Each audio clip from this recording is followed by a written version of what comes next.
All right. Well, he titles this one The Scientific Air We Breathe for Chapter 1. And he goes on to say that he was in the middle of a 9-day stay in the hospital following the removal of a cancerous tumor. Wow. Yeah. My goodness. Yes. As Moreland chatted with the nurse, she asked him what he did for a living, and he told her that he was a philosophy professor. Where did you go to school? She asked, and working backwards, he explained. And if you want to check out kind of his journey, check out the introduction that we did last week. Yeah, so basically, just real quickly, he started out in science, right? Extremely passionate about science. He studied it and when he was younger, and then also in high school, and then finally in college, he majored in it. He was a chemistry whiz. Won, when he was in high school, won a couple prizes, that sort of thing. So he was really into science. And then there was a major change in his life, conversion to Christianity, and he changed his focus from science, chemistry and so forth, physics, into theology and philosophy, right? So here's this idea here that he explains to this lady. So a puzzled look came over this nurse's face, and she mused out loud that he had taken two very unrelated, divergent paths. But before she could explain, he asked if this is what she meant by it. I started off in science, which deals with reality, hard facts, and conclusions that could be proven to be true. But theology and philosophy were fields in which there were only private opinions and personal feelings. There was no one right or wrong. So he says that looking surprised as though that he had been reading her mind, acknowledged that his understanding was exactly what she had in mind. And the nurse, he says, was expressing a view called scientism.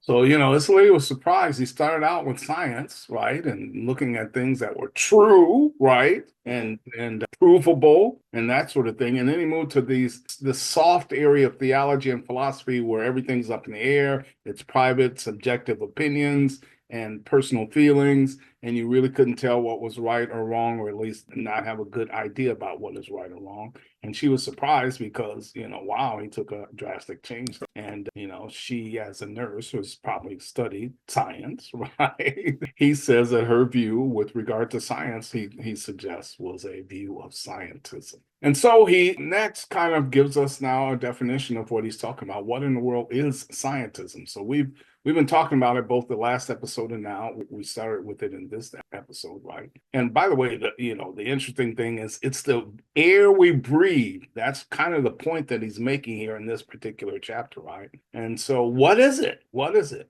Well, he says roughly, scientism is the view that the hard sciences like chemistry, biology, physics, astronomy, and so forth provide the only genuine knowledge of reality.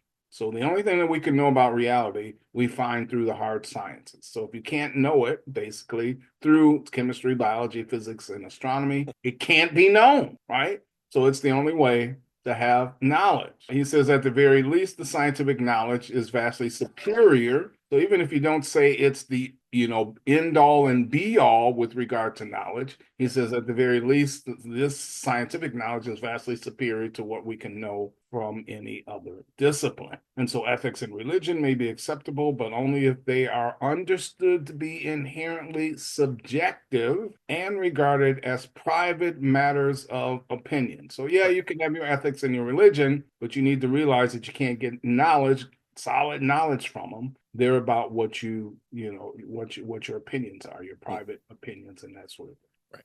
Right. So the hard sciences are the steak of the meal, and the ethics, if they do anything, might be the salt or the A1 sauce if you want to gussy it up. But there's only there to kind of enhance the main meal, but they can't be the whole thing. You can't just sit there with a bowl of A1 sauce and consume Right. that, and Yeah. there's your knowledge right there.